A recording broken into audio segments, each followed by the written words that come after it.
Salamat. Ngano ingon mong nga ang Katoliko may tagiya sa Biblia na before si St. Jerome naa na may Old and New Testament. Kini gitawag og Vetus Latina. No? Vetus Latina, also known as Vetus Italia. And denoted by the siglum L is the collective name given to the Latin translation of biblical texts, both Old and New Testament, that preceded the Vulgate, the Latin translation produced by Jerome in the 4th century. So, ang hisgot ang din nga kini si Jerome, nag-translate lang ni siya. Wala ni siya nag-compile. No, the Latin translation produced by Jerome in the late century. Kaya naa na may na-compile, naa na may Old and New Testament kaya gitawag Vetus Latina. Before Jerome, naa na siya. Kung saan na ikasulti ninyo ang wala po ginamakuha na. So, kung sa may dagdag gikan sa pagsulat sa Bible, iya na sa simbang Katoliko, way labot ang dili Katoliko. Naana may Old Testament o New Testament, pero napa sa kitawang scrolls before na-translate into ako or paper, since wala may papel sa una. Ilasar, Castolo. Trabaho na sa simbang Katoliko, o sa may labot ninyo anak bro nga. Itong nga, o kalit, Protestante naman mo. So, ako lang pala for the 6 atong abuse, ha? Ang Old Testament intact na na 150 BC na pero napa na sa gitawag o ginukot na basahon. Wala pa na siya sa papel.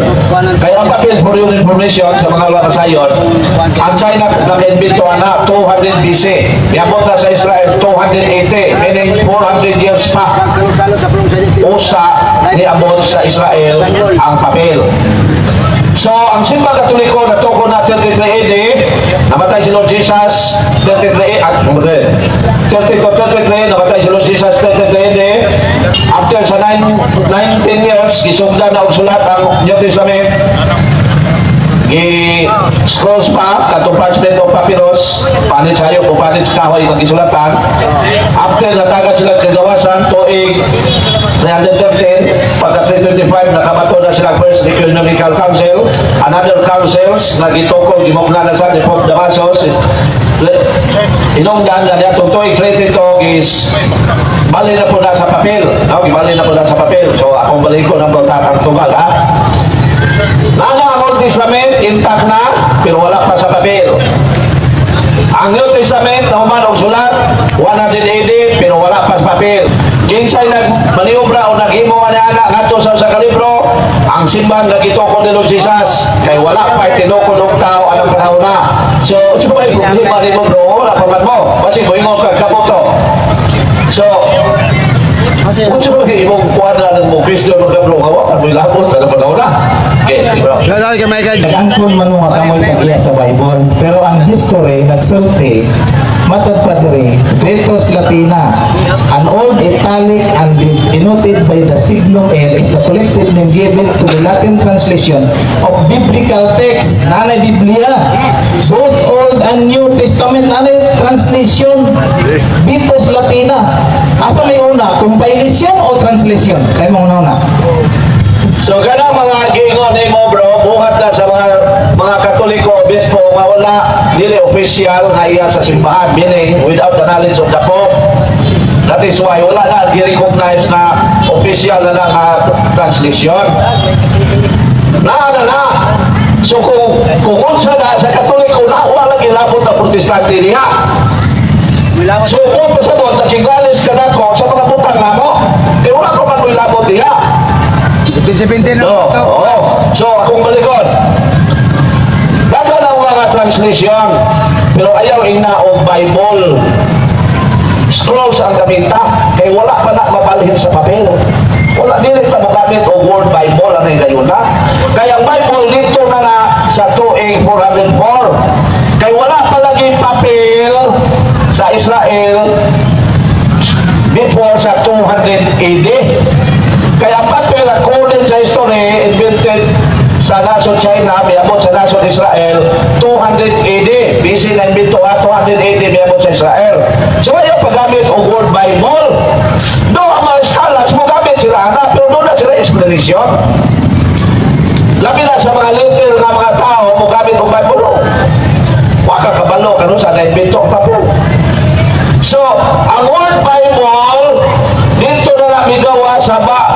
St. John Chrysostom. Kinsa man siya Archbishop sa simbang Katoliko. O sa tuiga 386, siya mo'y first minensyon anang word Bible from the Greek word biblos, meaning book on paper. So ayaw paggamit ang word Bible before sa compilation ni St. Jerome kay scrolls ang term gamito na kay wala na masulat sa papel. The word Bible derive itself the word biblos, meaning paper. So saan pa rin mo pag-igo papel? Gawa pa pala nanay mga translation pero mga scrolls limited ganito mga ginagmay lang kaya wala kaya knowledge sa simbahan kaya wala pagtugon sa simbahan. Dili Bible nana ang kasulatan term of scripture ang gamitan. So gigamit ka na wala ako paghihapon na wala pa mo ilabot nila kaya Protestantism for the knowledge sa tanan sa uban dito nga lang na 1517. Kadasa lang ka maabot. Klaro kayo na ang Vetus Latina is the translation of Old and New Testament. Translation mo na. Translation. Dili man na. Dili ka pwede mo translate kung wala pa makompile. Dili pwede mata-mata. Ang una yung compilation before translation. Mo ni si Jerome, 4th century na. Asa man siya nagbuha o translate niya gikan sa Vetus Latina. Ano pa gito yun? Meaning dire. The Vetus Latina ko translation continued to be used alongside the Vulgate. So, muna hanggang Jerome na nag-exist siya alongside with the Vulgate. As the English translation of Vetus Latina is Old Latin, they are also sometimes referred to as the Old Latin Bible. Naana ang Bible before Jerome. Ang second Jerome na translation, Latin Vulgate. Mga modern na Latin. Sumasalang nanay old translation before Jerome. Muna siya nga. Dili pwede ang kono ninyo nga kamoy nag-compile sa Bible. Kaya nanay compilation. Nanay old ang New Testament. Translation Latin kanang old Latina. Dito na nag-refer si Jerome sa iyong translation. Ang buti pasabot, nanunundog na si Jerome. Mula sa old Latin. Wala na kayo. Translation may gisbutan na. May gisundog si St. Jerome. Unsa man to? Evangelical ko. Yung gisundog. 1900 Translation may gisbut. So, mga ison, unsa man nga kinsa man nga istoryan. Dili ta mo kung kinsa man nga istoryan. Wikipedia. So, ang author na istorya wala ito ni kinsa na. Mataka naman ang author na protestante na. Ang word Bible, isa siya, kano sa word Bible mitumaw. It was 386. Even Protestant historians, ang word Bible dito na bibuto to 386. Pataka naman kakot. Kung ano sa bro, kung credible ba nang imo ang gigamit sa mga historian, ayaw na. Standard difference ang gamita. Gamita ng standard. Gusto ka, Protestante mga Britannica, dito basa ka, dito ka sa iuton. Ayaw pataka, magsasaad ka. Makabasa na po kaglayin sa probinsya na 386, may mga bukag. Di na kumuto na istorya, kabruang na. Pahala na saka. So ayaw. Tunay ang mga author sa istorya. Yun sa istorya ng sulat na, kanus ada yung isulat. Kana yung istoryan, 2000 na siguro na ng sulat na. So mga ison, kung unsay dagat sa Bible, sa imong iskutan, walay protestante na, katoliko na tanan niya. Ang ito ko nilong Jesus, Katolik, ang gitukod lang nilo Jesus mao'y hinungdan nanong naa ang Bible, wala na lain. So kung mo fights ka na, you're just fighting sa mga buta nga wala ni mo masayli. O niya, insist lang na kami mo'y nag-insist na, nagbuhat na. Kaya wala pa may protestante na panahon na. O saan man yung pag-ingon na Iglesia ni Cristo mo'y nagtrabaho na. O saan man yung pag-ingon na si Binti Adventist mo'y nagtrabaho atong imong giingon na Pitos Bulgit, Pitos Latin. O saan man yung pag-ingon na Baptisto. So, hindi mo pag-ingon nga kamoto, bonagil. Na, ang Protestantism, itong araw na 1,517 years ang milabay. Imagine, itong mga dili katoliko, umatulapay ang usa kalibo o 517 katoig. Mao na ang pagtunga sa Protestante. So, saan man yung pag-price again sa mga regarding sa compilation of the Bible, wala pa man muli, ha? Nakikaway lang ka na imo namin isa pong sabong. Naamo ram na tanan. Wala. Okay, bro. Good. Oo, sa history. Ang mabon na ginaglayang sikta, Bible alone. Pero motoke sa history. Nga, ang Katoliko motoke history, di sila motoke kay Piki. Kaya di sila motoke history. Karon yan isubay, history. Wala ang Biblia, yan ibasa. Ha? So, asa man siya na karon? Lumos standard. Kaya kaning malayang sikta mayura, doon tayo lang turuan, Biblia lang. Karon, ngayon ito kayo ng history. Ha? So, dapat consistent siya. Ang discussion nila, translation, hindi compilation. Yan ang history. Ang history, scroll na katag na. Gikulikta na sa simbahan. 3,000 plus scrolls na. Gistadihan na, gikulikta, gikumpile, gi-arrange na daan. Kung saan pagkapurma nga mahimong siya Biblia. Ang Old Testament, tama si bro. Naana na, kay panahon sa mga Hudiyo, naana na, Old Testament na na, buo na na. Ang New, ang gi-compile, i-combine ang duha. Siya, ang yang gi-insist, translation, nalay twist ba nga sila yun nga mali ang Katoliko.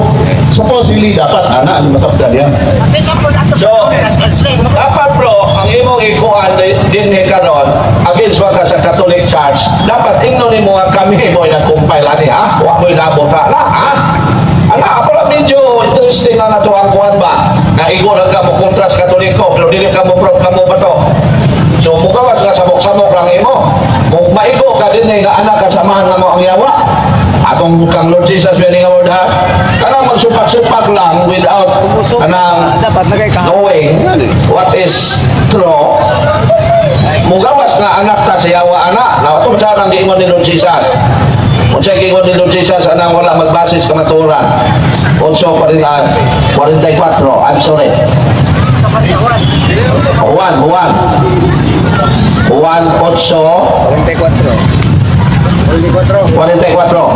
Mga anak kamo sa inyong amahan nga maong yawa, ubot kamo mosulod sa mga timuha sa inyong amahan. Mamumulong siya sukat pa sa sinugdan, wala gayon siya mudapig sa kamaturan, ay wala man kaniyang kamaturan. So mugawas na ikaw kasupat-supat sa Katoliko. Dapat ingnonin mo, uy dili Katoliko ani ha? Amo di ha? Kaniyo, kaniyo kapensyon sa Bible, kami na. Ano ni mo, di kayo supak lang ka na mo.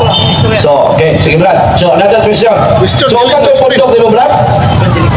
Evangelical Full Gospel sa natukod to 2000 na 1970 kung ako kalimot 1970 so napundok niyo itong nga nakagikan pa gina sa mga laing sekta.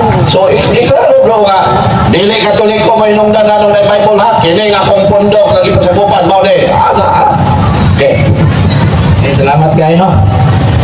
Nagisigot man ta may tungod o Biblia no.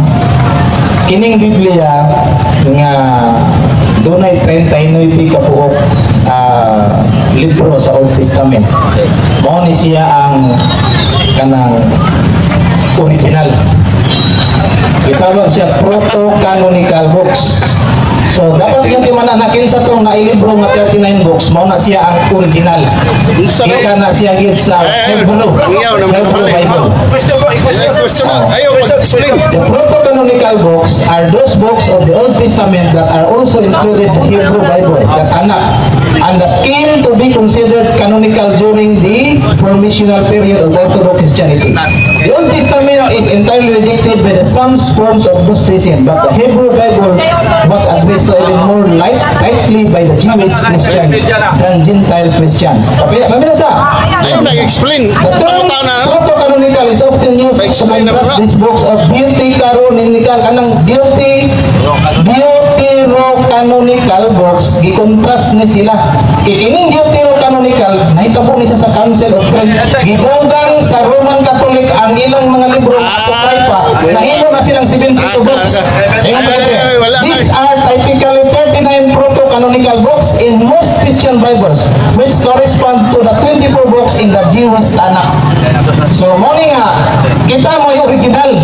Kini sila ang beauty-canonical mo ni gidugang nila sa Biblia. Ulain na. Kuya, Dili sa to bro, ang ato ang pamagi diri, kung magwali ka, pangutan ka na mo. Kung mangutan ka, tubagon ka na mo. Pero kung magwali ka, mangutan na minimo. Kung mo mag-improve niya, na kamoy kinulang ni, sige, wali niya, kay pangutan ka na mo. Okay, pangutan na bro. Ako sa ato pagon. Ako sa ato ko siya tinawan. Gabase siya protestant history. Pero kulang siya. Ang ginugangan daw ang Bible, wala kulang ni Moston, Brad, Tony pa Brad. Ang Septuagint version o ang Old Testament, intact na 46 books before Jesus Christ. Kulang magkastoon. Kulang kastoon. Kinsa may naghimong 39 books? Wala itong susiyon. Okay. So ako ni po tanon. Unsang tuiga mitungha ang 39 books sa Old Testament. I-search niya. Unsang tuiga mitungha. Kung nakasabot ka ni proto-canonical o versus yung pagka-canonical. Isa bro. Ayaw na bro. Ayaw may ina nakasabot ka. Gamitan na po din mo anay style. Ang question ako, according sa history na imong gikot, unsang tuiga ang 39 books na Old Testament ni gawas. Kaya nakabalo man ni unsang na tuiga ni gawas. Yan imo man ang isgutan. So according sa history nga imong gigamit, unsang tuiga ang 39 books ni gawas o kinsang tawana ang hinungdan nganong nahimo ng 39. Okay. So muna ito basa bro ha? O di ka na ito makilalagpas kay ako nang i-explain. So ang question ako, unsang tuiga ang 39 books sa Old Testament ni gawas? Siya na to. Isa ka sa dapat pa-judge bro, kaya ako nalang i-explain. No? Ako nalang i-explain. Kaya malangad na rin mo. Now, mga ison!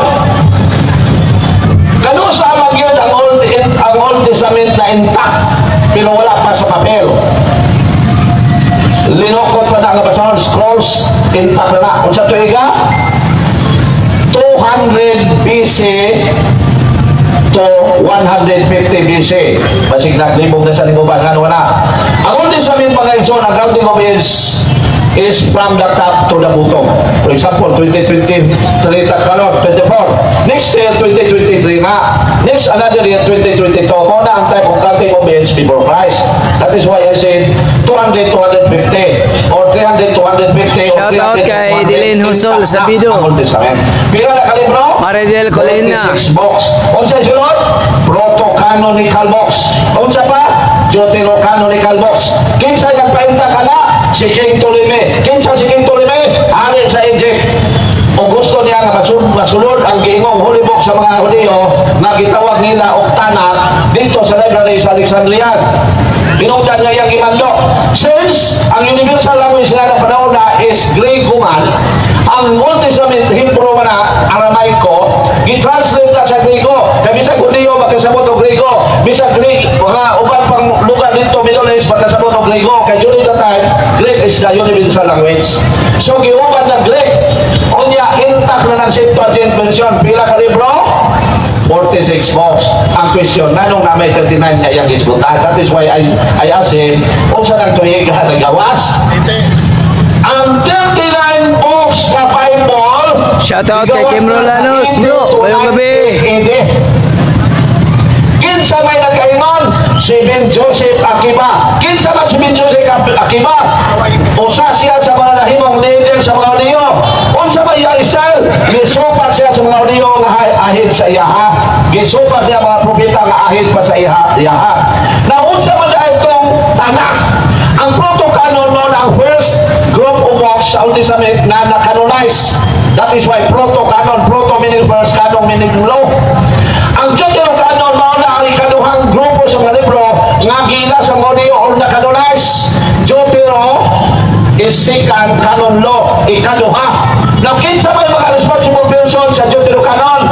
Sila nga mga gitawag og dispersed Diyos. O sa mga dispersed Diyos, mga mga Hudiyo nga mga bisukol sa nabulipo nila o nilalit. Pero padayong na kinabuhing Diyos noon base sa lahat sa mga Hudiyo o nakasulat silang mga libro o pagtanaw sa makadagkuhan sa Hudiyo, okay ang sulat mo nag-acknowledge nila mo nagitawag ng Deuterocanon. Now, ano sa mga nasipalit ang Deuterocanon sa Proto-Canon? Pag-abot ni Ben Joseph Akiba, 90 AD. Now, sa may yung criteria. So that is why you have to study the scripture. Not just reading, not just listening bisag kinsang tao. Read the history, not just listening story. Now, pag-abot sa 90 AD, mibuto na imong leader si Ben Joseph Akiba.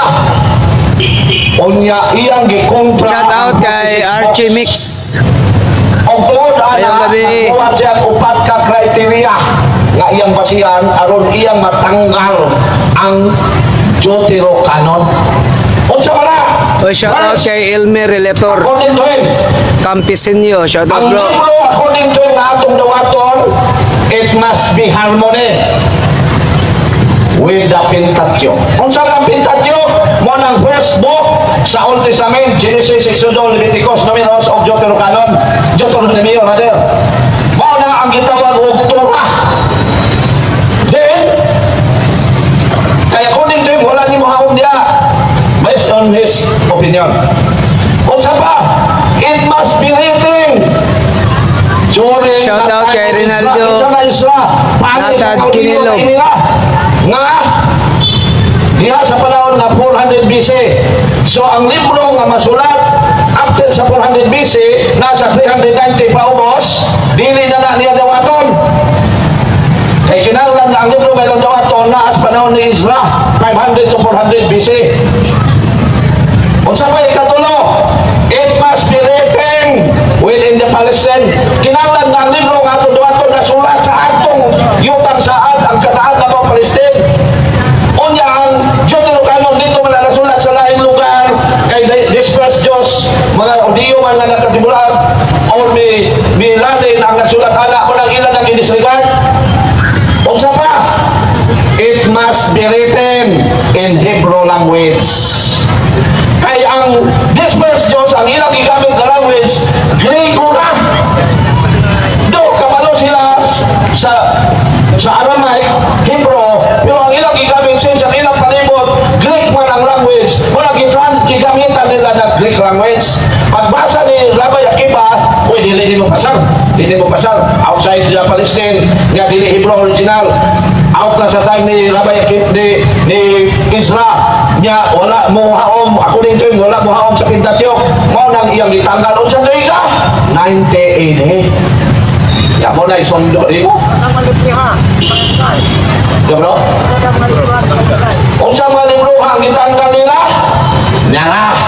Nganong gitanggal? Apsa de pa. So gitanggal ni Rabbi Akiba. Pag tumas pag compile sa simbahan sa Christian religion, nahuman na magsulat ang New Testament tuig 100. Nahuman nagsulat. Because of persecution within 100 years na ilang gisuffer, o nadilig ang ilang pag-compile. Pag-abot sa papel sa Israel 200 AD, pag-abot sa panahon na po ni Pope Damaso, ika-37 na pangulo sa Christian religion, iyang gimando. Taro dili magawala ni mga pulong sa Dios, ibali na sa papel kay nanay papel. Kinsa iyang isugo? Si Saint Jerome. Kinsa siya? Banggiitan na Archbishop. Wala pa niya mahumadong translate. Pag-abot sa tuig 386, ang lain Archbishop may una po. Tawag ko na nato Bible ng pulong sa Dios ha, kay naipon na nasulat na sa libro ang Old of New Testament. Tuwing 1993, gineclare sa Simbang Katoliko dito sa Council of Hippo, Africa na ang Biblia pulong sa Diyos. Pagka tuwing 1997, gineclare sa Council of Carthage, Africa lang yapon na ang Biblia pulong sa Diyos mo nang wala mo pasipala ani kay gi-acknowledge lang ang pulong sa Diyos. Pagdagat sa mga tuigan shortcut ha, pag-abot sa tuig 1517, migawa si Martin Luther sa Simbang Katoliko, nagtukod og iyang grupo gitawag niyang Lutheran Church. Laing Katoliko mihawa sa Simbang Katoliko, si King Henry VIII. O si King Henry VIII nagtukod og grupo gitawag niyang Anglican Church, and officially declared by him as Church of England. O dito pagkamatay niya, mipuli ang iyang anak na si King James. O si King James mimando na nga muhubad sila og English version sa Biblia tuig 1611, 1611. Mimando si King James na mag-ubat na itong kaugalingong English version kay dili naman tasakop sa Roman Catholic. O pagkahuman sa ilang version, gitawag nila King James Version. Brad, I'm sorry, ayaw gamit sa King James Version kay evangelical ka. Ang tagiya sa King James Version, first translation of the Protestant groups, ang Anglican Church. So ayaw gamit niya. That is why gitawag na King James. Kaya nga natin, kay King King James mo may mando nga hubaro na in honor of him gitawag og King James version. Now kanus sa Manila gitanggal ang 7 books Deuterocanon. Remember ha, nialang og gayuna ang libro sa Christian religion, even Protestant version, 73 books. Nga naman 39 plus 7, 46 plus 27 books sa New Testament, 73 books. Kaya na naman ang New Testament. Kano sa mga gitanggal ang Deuterocanon? Council sa mga Protestante sa Hamnia, USA. Gitanggal nila ang Deuterocanon. Unsay mga bugat na reason? First, nagtudlo ba na mga Protestante nga ang patay dili ampo? Unya naman na sa Bible nga ang patay, as naman na sa Deuterocanon ang patay ampo. Kunang ilan ang gitanggal. O sa tuig na gitanggal? 1827 asa sa Amerika na at kumasaw na mao ni lang gitanggal kaya nagtudlo ba sila nga patay dili ampo. Unya mabasa man din sa sulat ni Macabeo nga iampo ang mga patay o lang gitanggal nila. Mabasa ba yun nga iampo ang mga patay nga mo hinungdan nga ilang gitanggal ang Deuterocanon atong basahon ang 2 Macabeo 12 43 at 2:45 yara. Nagpaamot usab siya gikan sa tanan niya mga tao nga mikabat og 2,000 kasalapi nga plata og gipadala kini ngadto sa Jerusalem aron gamiton alang sa usa ka halad alang sa sala. Halad alang sa sala ha, buhi pa ni o patay na atong tiwason. Si Judas naghimo nining hamili na butang tungod kay nagtuo siya sa pagkabanhaw. So nagtuo siya sa pagkabanhaw. Judas Macabeo ni ha, pamili Maccabees. Kung wala pa siya magtuo nga ang patay mabanhaw, usa-unta kabutang nga binuang ug walay kapuslanan ang pag-ampo alang kanila. So nanagyon, iampo ang patay. Atin pa dayon. Diyos nun ba na? Kung wala pa sa akin, niining maligon og Diyos nun nga una-una nga ang tanang mga tao nga nagtuo sa Diyos makadawat og usa ka ganti na katinalahan, si Judas nangandam alang sa usa ka halad alang sa sala aron malingkawa sa ilang mga sala sila nga nangamatay. This is one of the big reason why gitanggal ni sa mga Protestante kay contradiction sila teaching. Napa, sila City West, andumon ba ang mga patay? Andumon yun. Mo nang doon natay yearly nga paghandom commemoration sa mga patay. Ano ba sa sila City West? Ingon din eh. Pagmanggiyatagon sa tanan na mga buhi o ayaw hikalimti ang paghandom sa mga minatay. Manang dito sa Amerika gitanggal nila ni pito ka libro kay contradiction sa teaching nga ang patay din handomon. Kay buhi ay handomon kay mo may makahatag og 10%. Ang patay din naman kahatag og 10%. So ayaw na handoma. Sige handom bala kalas-kalas sa kwarta mo ato sa sementeryo. Ang ato handomon ka ng mga buhi kay makabubrak ka 10%. Mo na ilang mentality. Joke pero mo na yung the big reason. So muna mga isuon, kano sa nahimong 66 ang King James version, nga ang original is 73 books. Niyatong tuig 1827. Mo na ang pagtuon about na Bible. Di kay basa history, ang ibasa dili reliable nga historian. Pagkabuang-buang kita. Pagbasa na po di mo sila yung history, hoy. The church founded by Jesus Christ is the Roman Catholic Church. The one church, the only church responsible why there is Bible. So brother, so din kayo ha. Wagi mo ani dinero pasakitan mo kung dili aron maibata mo. Mubiya mo ang mga sikta. Kaya mga founder og sikta mini na nga magtutudlo. Instrumento na sa kaaway sa Dios nga mao ang dawhat. Kung ko na, ang founder sa Seventh-day Adventist mini na nga magtutudlo ni Joy. Founder sa Evangelical Full Gospel, talipot ko na founder nila na Adventist. Amerikano, minit na magtutudlo. Founder sa Saksi ni Juma, Charles T. Russell, 1872, minit na magtutudlo. Founder sa Foursquare, 1927, minit na magtutudlo. Ang tinuod lang na magtutudlo kanang sakop sa simbahan nga gitukod ni Lord Jesus. Mula akong advice ni mo Vlad, biyain ang pundok nga imong gituan na mo tinuod kay wala pa ng pundokan ana ang simbahan Katoliko na anay Biblia.